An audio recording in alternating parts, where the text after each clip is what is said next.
আজকাল তো আমরা সবাই কমবেশি ডিজিটাল পেমেন্ট করি, তাই না? মানে পাড়ার চায়ের দোকান থেকে শুরু করে বড় বড় সুপার শপ, সবখানেই এখন মোবাইল দিয়ে বিল দেওয়া যায়। কিন্তু কখনো কি ভেবে দেখেছি, এই যে প্রতিদিন কোটি কোটি টাকার লেনদেন হচ্ছে, এর পেছনের আইনকানুনগুলো আসলে কতটা শক্ত? চলুন আজ আমরা এই বিষয়টারই গভীরে যাব। একটু ভাবুন তো, বিকাশে টাকা পাঠানো বা অনলাইনে বিল দেওয়া এগুলো তো আমাদের প্রতিদিনের কাজ।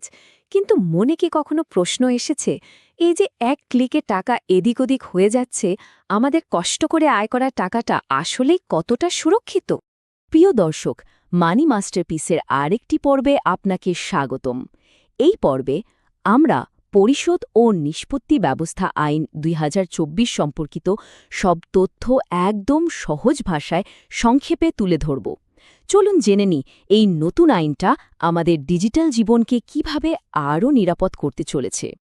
তো প্রথমেই প্রশ্ন আসে, এই আইনটা হঠাৎ করে এত গুরুত্বপূর্ণ হয়ে উঠল কেন?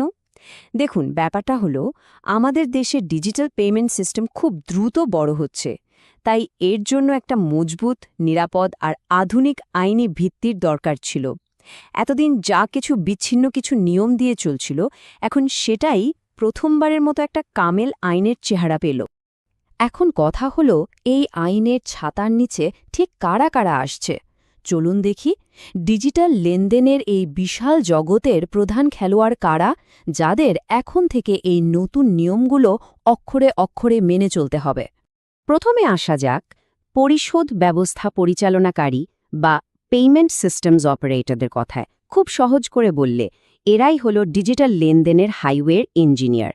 মানে এরা সেই নেটওয়ার্ক বা প্ল্যাটফর্মটা তৈরি করে, যার উপর দিয়ে আমাদের টাকা এক জায়গা থেকে আরেক জায়গায় নিরাপদে যাতায়াত করে। এরপরই আছে পরিশোধ সেবা প্রদানকারী বা পেমেন্ট সার্ভিস প্রোভাইডার। এদেরকে তো আমরা সবাই খুব ভালো করে চিনি। যেমন ধরুন, বিভিন্ন মোবাইল ফিনান্সিয়াল সার্ভিস বা এমএফএস কোম্পানিগুলো। এরাই সরাসরি আমাদের মতো সাধারণ গ্রাহকদের টাকা পাঠানো, তোলা বা বিভিন্ন বিল দেওয়ার সেবাগুলো দিয়ে থাকে। আর সবশেষে আছে পরিশোধ ব্যবস্থায় অংশগ্রহণকারী। এদেরকে বলা যায় এই সিস্টেমের হেভিওয়েট প্লেয়ার। সাধারণত বিভিন্ন ব্যাংক বা বড় আর্থিক প্রতিষ্ঠানগুলো এর আওতায় পড়ে। এরা এই নেটওয়ার্কে যুক্ত হয়ে নিজেদের বা তাদের গ্রাহকদের হয়ে বড় বড় অ্যামাউন্টের লেনদেন নিষ্পত্তি করে।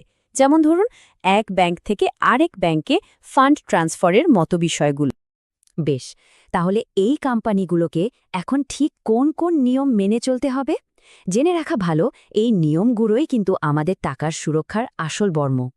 সবচেয়ে বড় আর সবচেয়ে গুরুত্বপূর্ণ নিয়মটা হলো এটাই, আইনের ৪ নম্বর ধারা অনুযায়ী এখন থেকে বাংলাদেশে যে কোনো ধরনের ডিজিটাল পেমেন্ট সেবা দিতে গেলে বাংলাদেশ ব্যাংকের লাইসেন্স থাকাটা একদম বাধ্যতামূলক।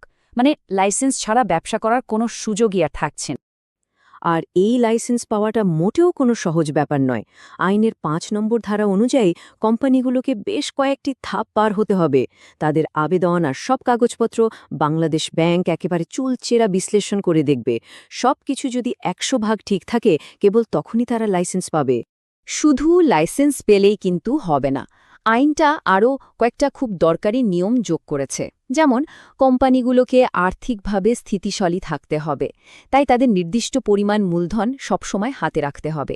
আবার দেখুন, আমাদের সব লেনদেনের তথ্য তাদের অন্তত ১২ বছর পর্যন্ত সংরক্ষণ করতে হবে। আর সবচেয়ে জরুরি হল, আমাদের ব্যক্তিগত তথ্যের গোপনীয়তা রক্ষা করাটা এখন তাদের অন্যতম প্রধান দায়িত্ব। এই আইনটা কিন্তু শুধু কোম্পানিগুলোর জন্য নিয়ম বানায়নি। এই নিয়মগুলো যেন ঠিকঠাকভাবে মানা হয় তা নিশ্চিত করার জন্য বাংলাদেশ ব্যাংককে ক্ষমতা দিয়েছে। সোজা কথায়, বাংলাদেশ ব্যাংক এখন ডিজিটাল পেমেন্ট জগতের সর্বোচ্চ নিয়ন্ত্রক বা রেগুলেটর। আইনের ৪র্থ অধ্যায় অনুযায়ী বাংলাদেশ ব্যাংক এখন যে কোনো পেমেন্ট কোম্পানিকে যখন তখন পরিদর্শন বা তদন্ত করতে পারবে। তাদের সেবার মান কেমন হবে সেটাও ঠিক করে দিতে পারবে। এমনকি জনস্বার্থে যদি দরকার হয়, তাহলে তারা যে কোনো কোম্পানির লাইসেন্স সাময়িকভাবে স্থগিত করা থেকে শুরু করে পুরোপুরি বাতিলও করে দিতে পারবে।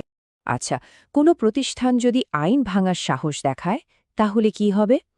আইনে 37 নম্বর ধারা বলছে, লাইসেন্স ছাড়া ব্যবসা চালানোর মতো বড় অপরাধের জন্য সর্বোচ্চ ২৫ লক্ষ টাকা পর্যন্ত জরিমানা হতে পারে। বুঝতেই পারছেন, ফাঁকি দেওয়ার কোনো পথই খোলা রাখা হয়নি। এতক্ষণ তো অনেক নিয়ম কানুন আর ক্ষমতার কথা হলো, কিন্তু দিন শেষে আমাদের মতো সাধারণ ব্যবহারকারীদের লাভটা কি?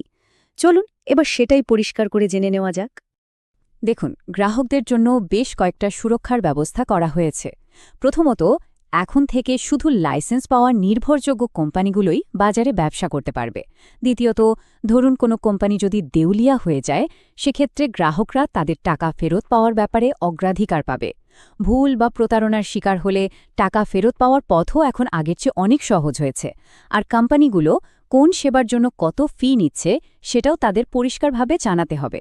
সুতরাং পুরো আলোচনার সারমর্ম হল এই আইনের ফলে আমাদের ডিজিটাল লেনদেনগুলো নিঃসন্দেহে আগের চেয়ে অনেক বেশি নিরাপদ আর সুরক্ষিত একটা ভিত্তির ওপর দাঁড়িয়েছে। শুরুতে যে প্রশ্নটা ছিল তার উত্তর হল হ্যাঁ, আমাদের টাকা এখন আগের তুলনায় অনেকটাই বেশি সুরক্ষিত। চলুন তাহলে পুরো বিষয়টাকে এক নজরে আরেকবার দেখে নিই। ১. ডিজিটাল লেনদেনের জন্য দেশে একটা শক্তিশালী আইনি কাঠামো তৈরি হল। ২. সব পেমেন্ট কোম্পানি এখন বাংলাদেশ ব্যাংকের সরাসরি লাইসেন্স আর নিয়ন্ত্রণের আওতায় চলে এসেছে। ৩. আইন না মানলে কড়া শাস্তি আর বড় অঙ্কের জরিমানার ব্যবস্থা রাখা হয়েছে। এবং ৪. আমাদের টাকার সুরক্ষা আর তথ্যের গোপনীয়তাকে সবচেয়ে বেশি গুরুত্ব দেওয়া হয়েছে। ভিডিওটি শেষ পর্যন্ত দেখার জন্য ধন্যবাদ। মানি মাস্টারপিসের ব্যবসা এবং টাকা পয়সা সম্পর্কিত পরবর্তী গুরুত্বপূর্ণ ভিডিওগুলির জন্য লাইক, মন্তব্য, শেয়ার এবং সাবস্ক্রাইব করতে ভুলবেন না। আপনার ডিজিটাল জীবন নিরাপদ হোক।